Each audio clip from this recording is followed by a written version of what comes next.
Feira de estágios reúne empresas e estudantes na universidade. A reforma política é tema de debate no Sistema Avançado de Formação, o Ânima PUC Minas. Dia Nacional do Combate à Epilepsia, uma doença que acomete 2% da população brasileira. Esse é o tema da entrevista do estúdio daqui a pouco. Hoje é terça-feira, 9 de setembro. Começa agora o Espaço PUC, o programa que leva os assuntos da universidade até você.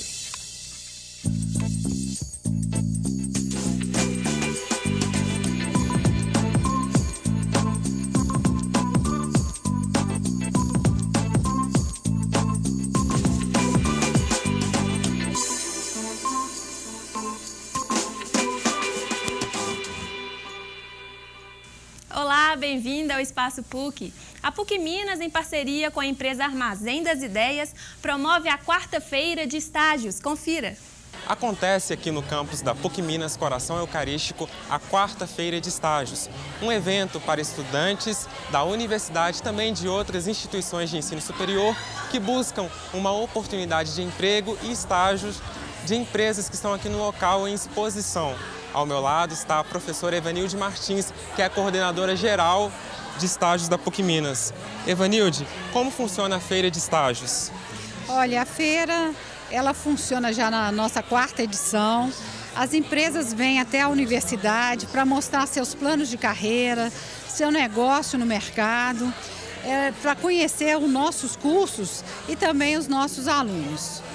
Como os estudantes podem participar do processo de seleção? Olha, essa é a primeira etapa de um processo seletivo. O estudante vem até a feira para fazer o seu cadastramento, dar seus dados básicos, as suas informações naquela empresa que ele acha que tem sentido para a sua formação profissional. Numa próxima etapa, ele vai levar o currículo, participar de entrevistas, etc. Mas no primeiro momento é o primeiro contato, vamos dizer assim. Eu convido todos os alunos da PUC a participarem da feira, assim como os alunos de outras instituições de ensino em Belo Horizonte que quiserem nos prestigiar. Muito obrigada. Obrigado, professora. Wellington Pereira para o Espaço PUC. O Sistema Avançado de Formação, o Ânima PUC Minas, promove uma série de debates abertos à comunidade acadêmica. As eleições e a reforma política foram temas desta edição. Veja na reportagem a seguir. Você sabe o que é reforma política? Qual a importância da proposta dessa reforma no cenário político brasileiro? Esse assunto foi discutido em mesa redonda no auditório do Museu de Ciências Naturais da PUC Minas, Coração Eucarístico, e também fez parte da programação do Ânima. Esse estudante participou do debate e destaca a importância do assunto. Ele acha que é preciso mudar a forma de patrocínio das campanhas políticas e sugere a criação dos conselhos populares, para os cidadãos se sentirem mais próximos dos governantes. Eu acho que além de informar os estudantes, mostra que a realidade política é para todo mundo, não é somente assim para um grupo. Sabe? Eu acho que isso é muito importante para todas as áreas do conhecimento. O Ânima também promove a articulação entre outros programas que envolvem a Arquidiocese e a Universidade. Um deles é o Núcleo de Estudos Sociopolíticos da PUC Minas, o NESP. A democracia exige uma relação direta entre representante e representado. Nós não podemos prescindir dessa relação entre quem vota e aquele que é escolhido. Então é importante que a universidade, que está formando consciência crítica, formando cidadãos que se esperam comprometidos com a ética e com a justiça, se engaje nesse tipo de movimento. A Coalizão Democrática pela Reforma Política e Eleições Limpas reúne entidades representativas da sociedade, como a Ordem dos Advogados do Brasil e a Conferência Nacional dos Bispos do Brasil. Esse é um projeto de iniciativa popular, através do qual nós estamos colhendo e mobilizando a população brasileira para recolhermos no mínimo 1,5 milhão de assinaturas para aí sim começar a tramitar no Congresso, ser discutido e aprovado no Congresso. O objetivo é mudar alguns pontos do nosso sistema político para qualificar e valorizar ou revalorizar a política no nosso país. E a programação não para por aí. No próximo dia 17 vai ser realizado mais um debate no auditório da PUC Minas Contagem. O evento vai discutir política e corrupção. Informações pelo telefone 3319-4444. As crises epiléticas podem se manifestar de diferentes maneiras. O tratamento adequado depende de cada caso e do tipo de crise que a pessoa tem. Em Belo Horizonte, o Hospital Felício Roxo possui o Núcleo Avançado de Tratamento das Epilepsias, o NAT, que é pioneiro em Minas Gerais no tratamento multidisciplinar desse distúrbio. E para falar sobre isso, recebo aqui no estúdio a neuropsicóloga Ayla de Guadalupe. Olá, Ayla, boa tarde, bem-vinda ao Espaço PUC. Obrigada pelo convite. Bom, primeiro eu queria que você falasse assim, rapidamente o que é a epilepsia. Bom, a epilepsia é uma descarga elétrica que ocorre no cérebro, não é? Subitamente e de uma forma recorrente, né? O paciente pode apresentar essas crises, né? Tendo convulsões, né? Ou simplesmente ficando paradinho, né? Assim, ele sai do ar, né? Que seriam as crises de ausência, né? Mas epilepsias são vários os tipos, não é? Mas todas elas, sem sombra de dúvida, elas evoluem, né, com essa descarga elétrica no cérebro. E ela é contagiosa, essa doença? Absolutamente, né? Uma descarga elétrica no cérebro não é contagioso de maneira alguma. A saliva, né, a baba, né, que alguns pacientes liberam durante a crise, não é contagioso, absolutamente. Você pode pegar esse paciente no colo, abraçar com ele e dar todo o atendimento que ele precisar aqui, por minha conta e risco. Não é contagioso. E o paciente, além dos remédios, ele pode fazer cirurgia? Tem alguma restrição?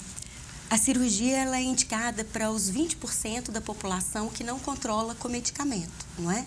Esses 20% não significa também que todo mundo vai ser submetido, porque depende de um estudo, não é, profundo para a gente conseguir identificar de que área do cérebro que vem as crises, se ele tem uma ressonância mostrando uma lesão, uma malformação naquele lugar, e se a avaliação neuropsicológica mostra que aquela área realmente está disfuncional, né? Não está funcionando como deveria, mas principalmente que o outro lado do cérebro daria conta, teoricamente, de trabalhar pelos dois, não é?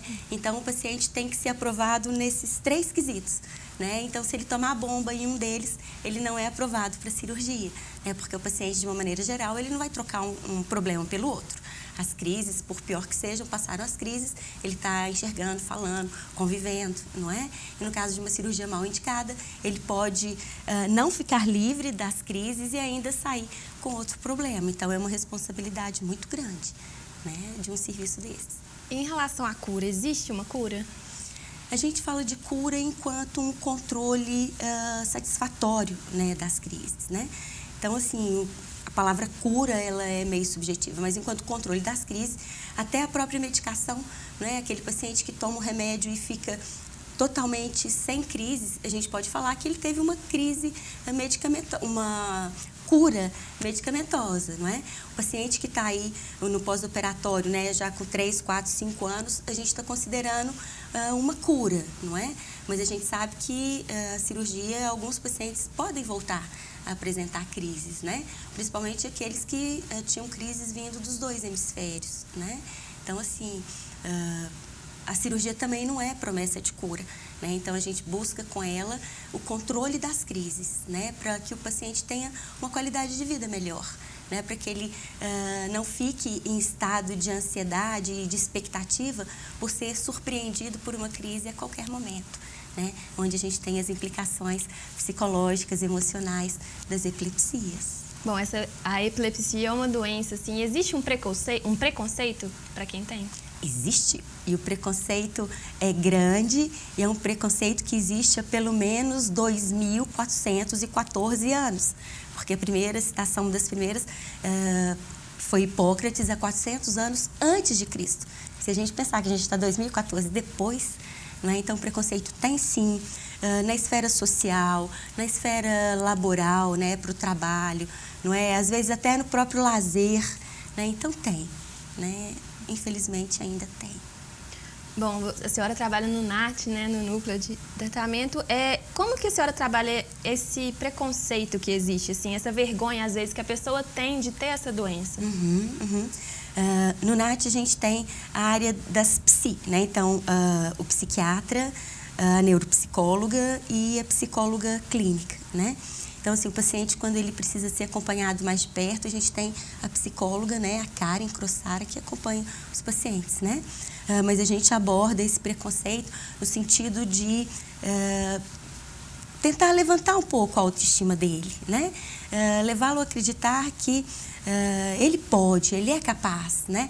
Mesmo ele não sendo convencido absolutamente naquele momento, mas é a recorrência que faz. Então, por exemplo, se ele tenta sair de casa, dar uma volta no quarteirão, né? Ele consegue, então daí a pouco ele vai estender um pouco mais, vai até a praça, porque essa autoestima, essa segurança para ir e vir é fundamental. A pessoa que tem a epilepsia, como que ela faz para procurar o NAT? Muitas delas procuram pela internet, já viram a gente pela internet, mas geralmente o nosso paciente ele é encaminhado por outros profissionais, por outros serviços, né, outros centros, né, então ele é encaminhado para lá.